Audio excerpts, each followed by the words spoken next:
In honor of the tourists who died in November 2024 due to methanol poisoning in the town of Vang Vieng, Laos, Vietnam, we wanted to provide an in-depth warning of the dangers and how to avoid methanol poisoning. Share this video with friends and family traveling abroad. Sharing this video could save a life. We've got a whole stack of research articles here. And one of the most fascinating things about methanol is how easily it can kind of fly under the radar. Colorless, odorless, and tasteless, so it's almost impossible to detect when it's mixed with regular alcohol. What is methanol exactly? And how is it different from the alcohol we usually drink? The alcohol we typically drink in beer, wine, liquor, that's ethanol. Methanol, though, is its close chemical cousin, but it's highly toxic to humans. And it's often used industrially in things like solvents and antifreeze. So how does this industrial alcohol end up in our drinks then? Well, sometimes it's accidental. If the distillation process isn't done properly, it can lead to contamination. Right. But sometimes it's intentional. Oh, wow. Some producers might add methanol to their beverages to cut costs. Really? Yeah, basically boosting their profits at the expense of people's health.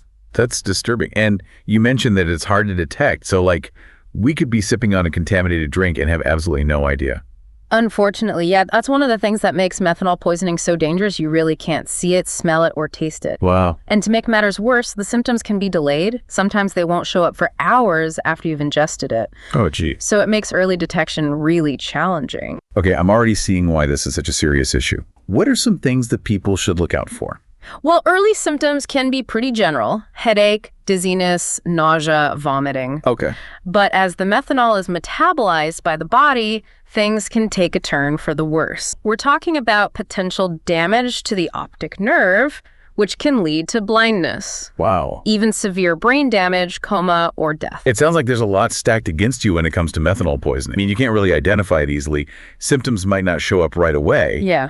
And the consequences can be devastating. Exactly. It's a hidden danger that a lot of people just aren't aware of. Right. And that lack of awareness is a big part of the problem. How can we avoid this issue? We want to experience the local culture. What should we look out for? First and foremost, be really careful about where you get your alcohol from. Sticking to bottled or canned drinks from reputable brands, especially when you're traveling, that's a good starting point. If I'm browsing a local market or a beachside bar, anything in an unmarked container is kind of a no-go. Yeah, I would err on the side of caution there. Unregulated or informally produced alcohol just carries a much higher risk. And remember, it's not about being paranoid. It's about being informed and making smart choices. Right. That makes a lot of sense. What about local spirits or homemade brews? Those can be a tempting part of experiencing a new culture. I understand the appeal, but they also unfortunately represent the riskiest options. When in doubt, opt for beer or wine from established brands. They're statistically less likely to be contaminated. Okay, so stick to known brands, be wary of unmarked containers, and when in doubt, choose beer or wine. And I want to emphasize this. If you start feeling unwell after consuming alcohol, don't hesitate to seek medical attention.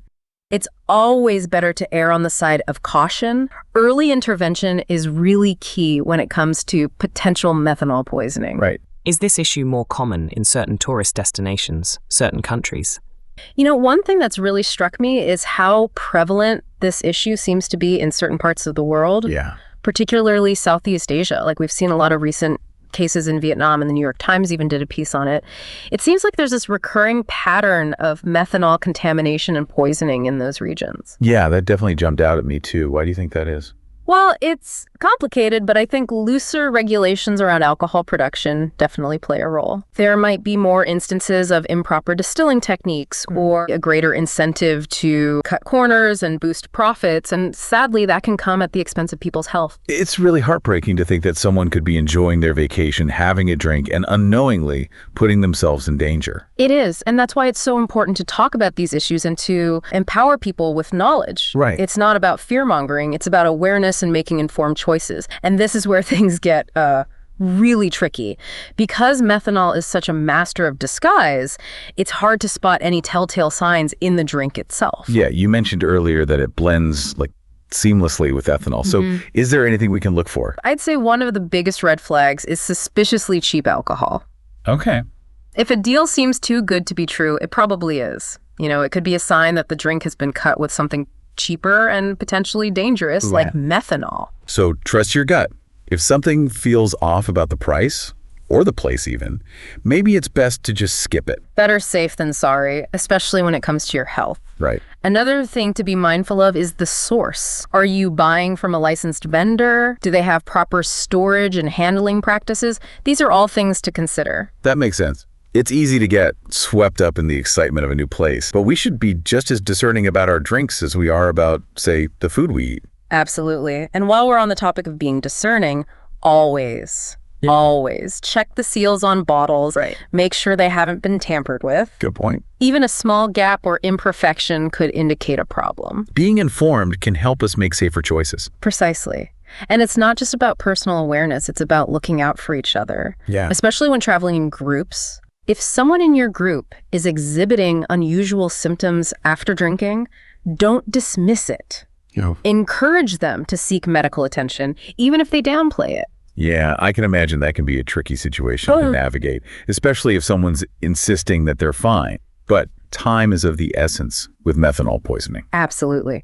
Early intervention can make all the difference. It's far better to err on the side of caution than to risk the potential consequences. The more we talk about this issue, the more lives we can potentially save. Right. Especially with anyone you know who's traveling. I remember reading in one of the articles, I think it was from the WHO, that they have specific guidelines for travelers and even posters to help educate people. And it's not just about knowing the risks, it's about knowing what to do if you suspect something's wrong. Having that knowledge at your fingertips can be so empowering, especially in a stressful situation. It's like having a safety net. Yeah. Knowing where to turn for help if you need it.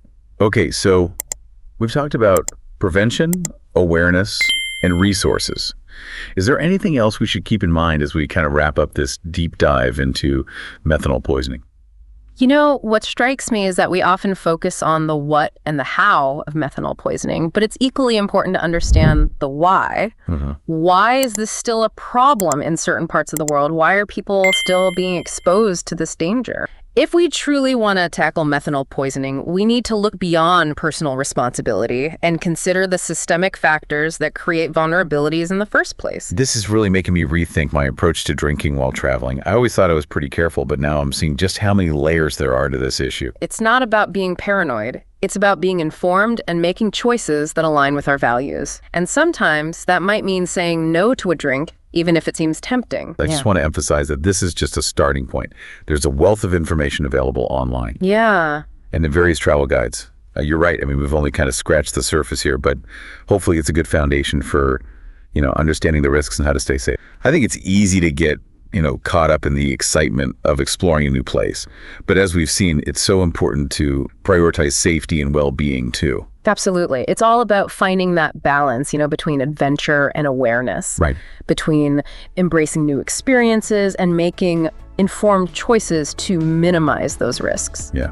So as we venture out into the world, let's remember all this stuff we've learned about methanol poisoning. Let's be mindful of where we're getting our alcohol from, check those seals, trust our gut, and never hesitate to seek medical attention if something feels off.